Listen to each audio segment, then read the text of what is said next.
саламатсыңдар ма? Құрметті оқушылар.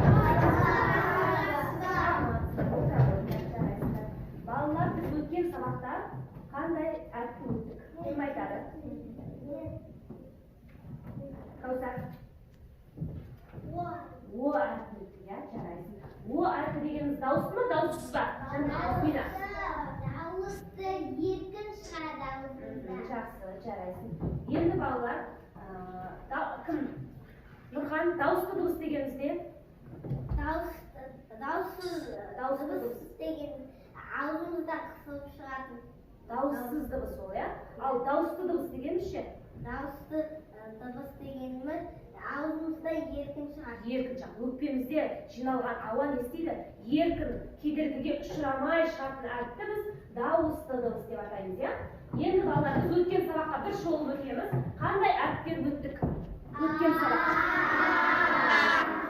Дауысты дыбыс па, дауыссыз ба? Дауысты дыбыс, иә? Одан кейін? Дауысты ма, дауыссыз ба? Дауыссыз. Л әрпі? Келесі әріп?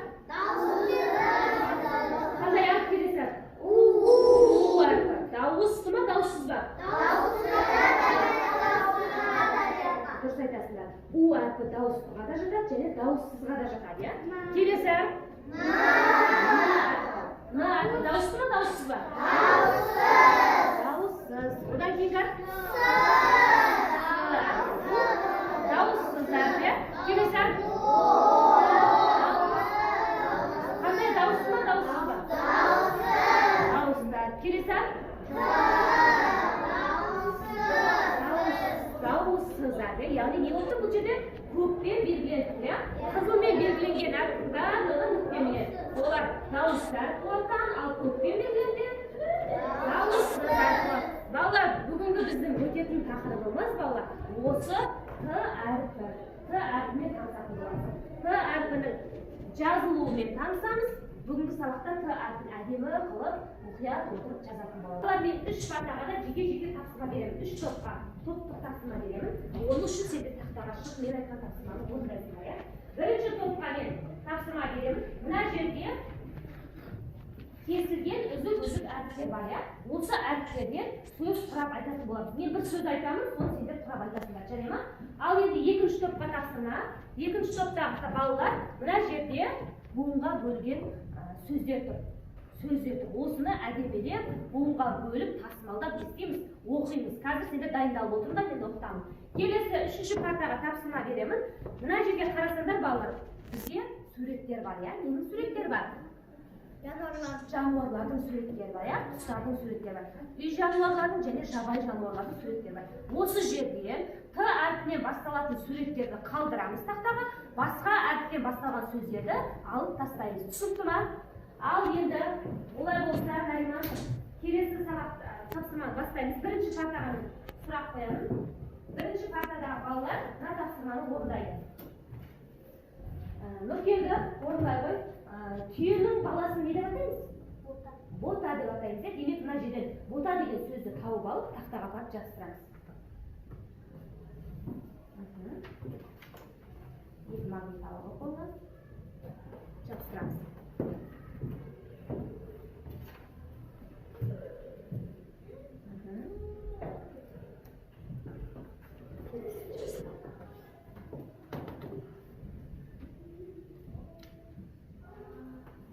Балалар, дұрыс па? Дұрыс жаттық ма? Иә, жарайсыздар. Келесі оқушы шығарды маған. Каусар. Біздің әкеміздің әкесі сендерге кім болады? Ата болады, иә? Ата болады. Демек, мына жерде ата деген сөзді алып жазсаңыз.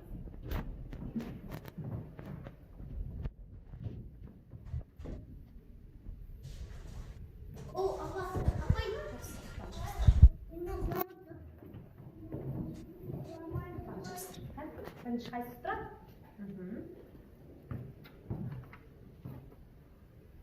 Балалар, дұрыс жаттық ма? Каусар? Дұрыс жаттық, жарайсың, Каусар. Енді Каусарға біз от шашумен не істейміз? Өзіміз бағалаймыз. Қалай бағалаймыз? Ал енді балалар екінші топқа тапсырма беремін. Екінші топқа оқушылар не істейді? Мына жерде сөздер берілген, иә, буынға бөлінген, өткен тақырыптардан сөздер берілген. Осы сөздерді не істейміз? Буынға бөліп, әдемелеп оқимыз. Кім шығады екінші топтан? Нұрхан.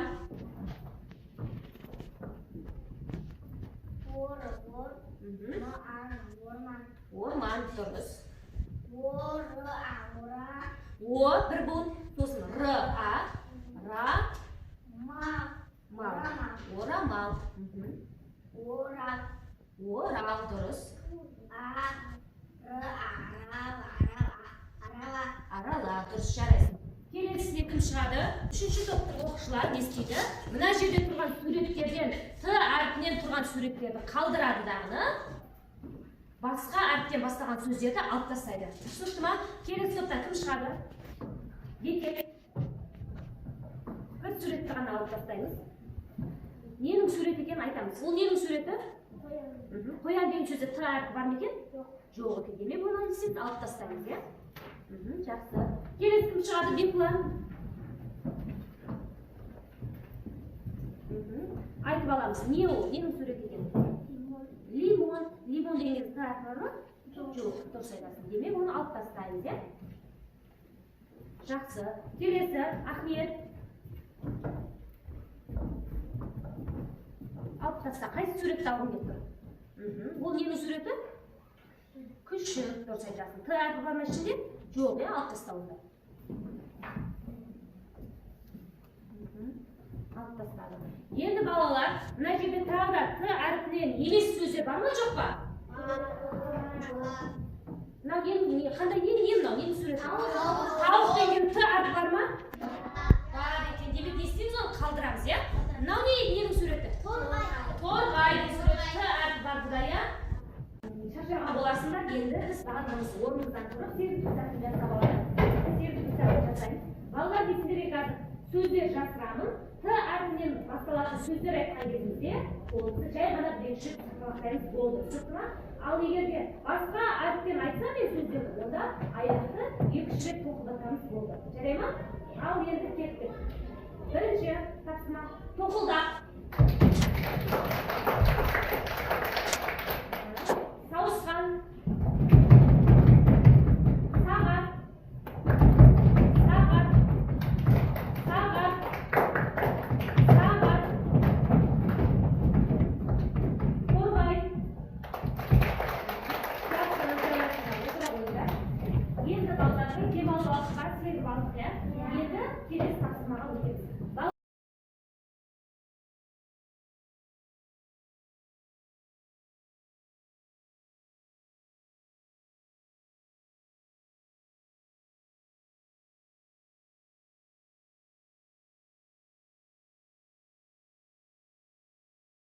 Балалар, бүгін сабаққа барлықтары жақсы қатыстыңдар, жарайсыңдар. Балалар, сабақ ұнады ма? Иә! Сабақ ұнады, иә? Енді сабақ ұнаса, барлықтарымыз түсіндік па? Иә! Оны бас бармақ әдісімен көрсетеміз, барлығымыз түсінген болсақ. Жарайсыңдар, балалар. Енді, балалар, орныңыздан тұрып, бір сергіту сәтін жасап жіберейік. Бәріміз әдемелеп тұрғанымыз. 1, 2, 3.